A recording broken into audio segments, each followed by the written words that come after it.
Pascal. Bonjour, on pourra parler évidemment de ce jour de deuil pour la chrétienté. C'est le vendredi saint.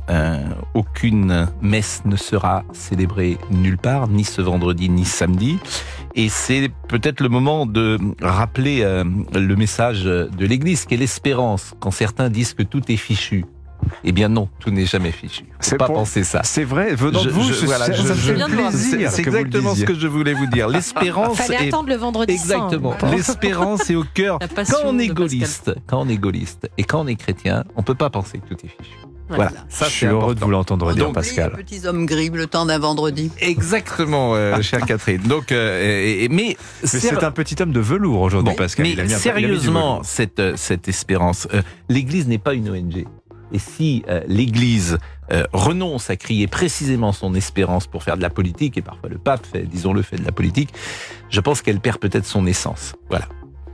On en parlera tous ensemble, chers auditeurs. Vous voulez parler d'autre chose, Pascal, aussi? Oui, on parlera évidemment de ce qui se passe au lycée Maurice Ravel. On pourra évoquer ça, bien évidemment. Ça fera partie des sujets que nous traiterons. Et puis, du week-end de Pâques, parce que c'est un commencement d'une nouvelle saison qui arrive, le week-end de Pâques. Vous savez, il y a des gens qui disaient on va rouvrir la maison. Ah oui, la maison de vacances, ceux qui ont la chance d'en avoir. Et c'est des souvenirs de nuits fraîches, humides, dans des maisons où il n'y avait pas forcément de chauffage. Voilà. C'est aussi la première fois qu'on part peut-être en vacances avec des amis.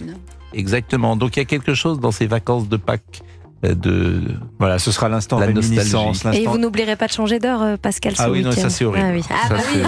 Pour les gens qui se lèvent tôt, ce changement, c'est vraiment le cauchemar. Et c'est pas bien parce qu'on est en décalage complet. C'est 2 heures sur le soleil, c'est pas bien. Mais qu'attend l'Union européenne pour faire quelque chose?